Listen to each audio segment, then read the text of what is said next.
All right, welcome to Module 3. In this module, our expert will teach you about advanced email automation sequences. So get ready to take some notes and let's jump right in.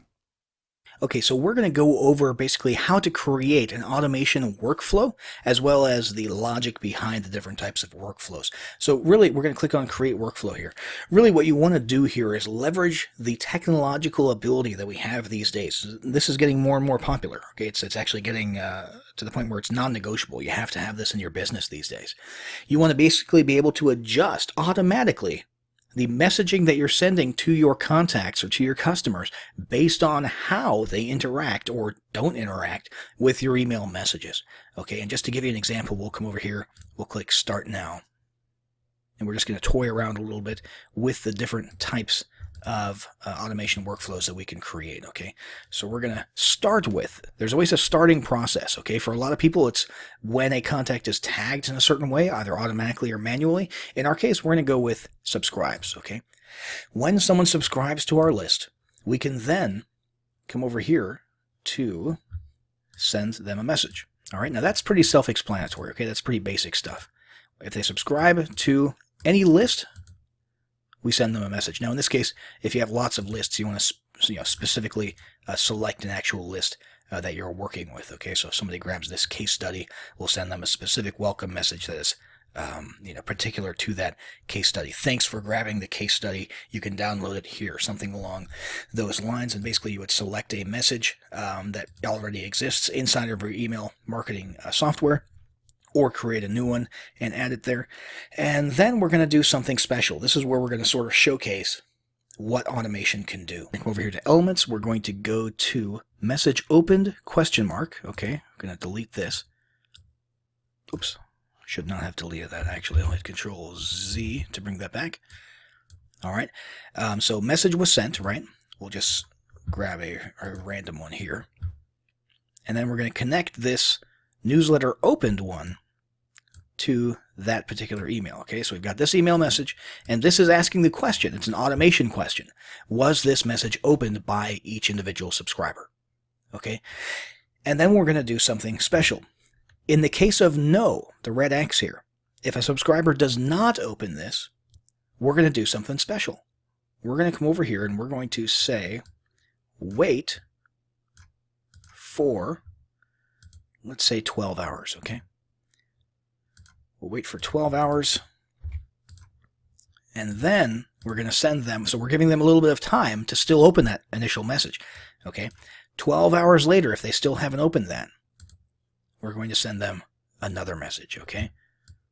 Come on over here, and this message can be a follow-up along the lines of, okay, now listen to this, along the lines of, hey, we sent you a welcome message. It's got some important links in it.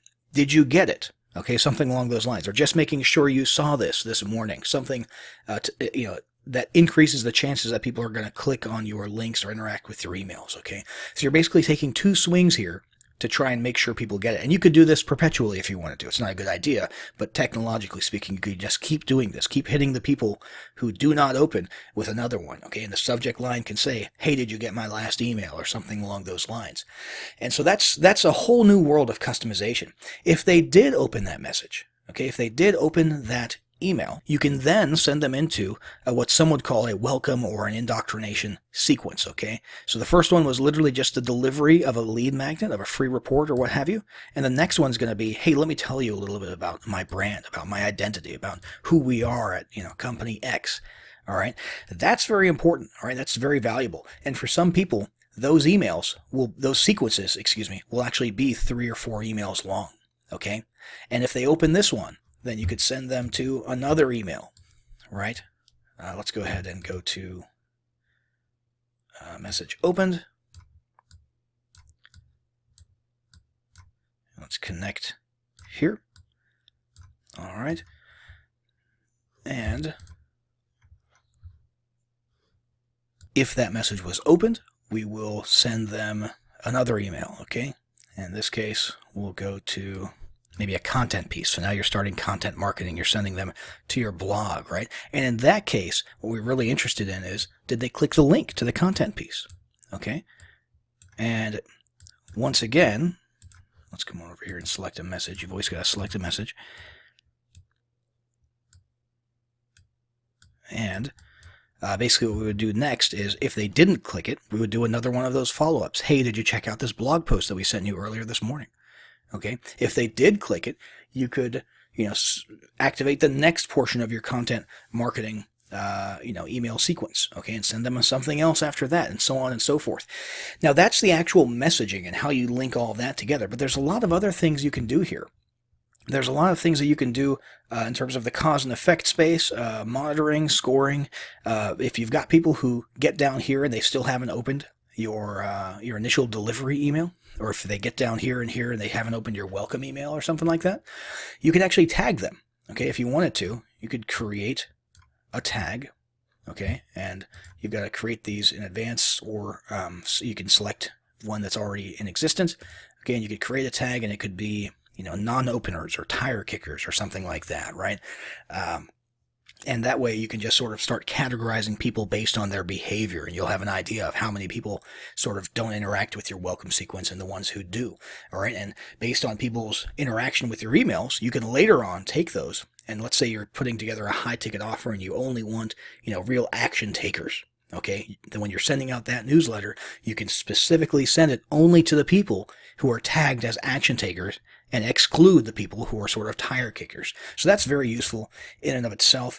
And of course, scoring helps you do something similar. Okay, you sort of apply arbitrary numerical values to people based on how much they interact, or whether they click links, or whether they buy things from you. Okay, and then of course there's the effect. Okay, cause and effect. So if people, let's say that you get all the way down here, okay, and you've tried to follow up with them and they're just not answering, you can just remove them from your list, because that will hurt your email performance, by the way. Okay, if people just sign up to your list and they never open, and they never open, and they never open, that can actually have a negative impact on your deliverability. Okay, because it's telling all of the software and all the gizmos out there on your side with your autoresponder, but also on, sort of the Gmail and Yahoo Mail side of things, that people don't want to open your messages. Okay, so it's not good to have people on your list who you're mailing who aren't opening your messages, and you could literally just remove them from the list right here after you've given them several chances. Ultimately, though, you want either the thing to just end by itself, or send them into a new pipeline or a new sequence. Okay, so what you could do is, let's say that they've done a good job and they're action takers, and they've read all of your content, clicked your links. At the very end, you could move them to a new workflow. And the new workflow could be cross-selling something else. Okay, or the new workflow could just be a general 14-day content marketing thing, or it could be anything that you want it to, and then you would go and create that new workflow in and of itself. So you're creating workflows that accomplish one or two goals. Okay, don't make them too long or overly complex, because you're increasing the chances of something going wrong or making a mistake. And then you just move them into another workflow and another workflow, and so on and so forth. You can also change what list they're on.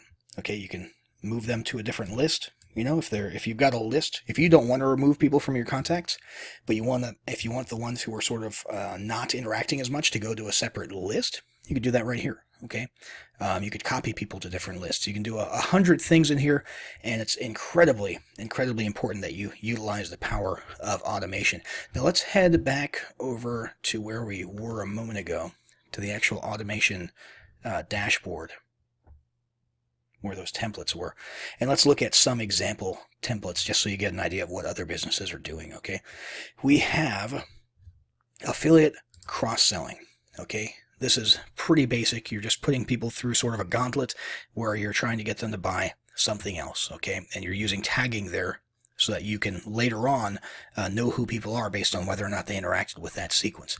Another one here, upselling, right? We've all been upsold before. You can create your email sequence that does that for you. And by the way, these templates are all plug and play. Okay, so they're ready to go, and you just choose what message goes here, right, and what tag is assigned, so on and so forth. Converting contacts to customers. Okay, so changing people from just being a subscriber, a freebie seeker, into being an actual buyer who pulls out their credit card. Okay, that's a good place to start after your welcome sequence. Another thing here, abandoned cart. Okay, if you're doing e-commerce, okay, and you've got people and you've got the software that will add people to a mailing list and let you know if they didn't buy something that they added to their cart, boom, right here, plug and play. All right, down here we've got, let's see, a welcome sequence. Over here we've got rewarding people who are loyal. So hey, thanks for opening, all of our emails and reading our content. We want to give you, this message here could be, hey, we want to give you a reward. We want to give you a gift card or something like that. Here we've got a win-back campaign. This is very useful for those tire kickers, those people who are just not interacting with your brand at all. You can send them a series of messages trying to get them to open up those subject lines. Hey, are you mad at me? Or, hey, I'm going to remove you from my list or something like that, just to get them to open that email.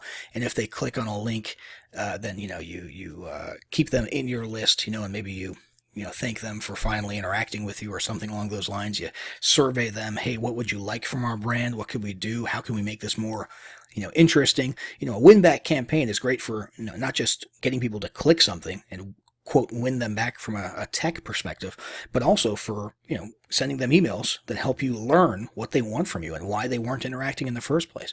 And for the ones who keep ignoring that, boom, remove them from the account right here. So this is all plug and play, and pretty much any email autoresponder that you grab these days has automation. It has an automation section, and it has templates just like these that you can use and sort of plug and play and really leverage the power of automation and behavioral dynamic response is what Frank Kern calls it. Really, really basing your marketing on the actions and the behavior of your customers and your subscribers. There's nothing really more powerful than that. So make sure you're making good use of this technology.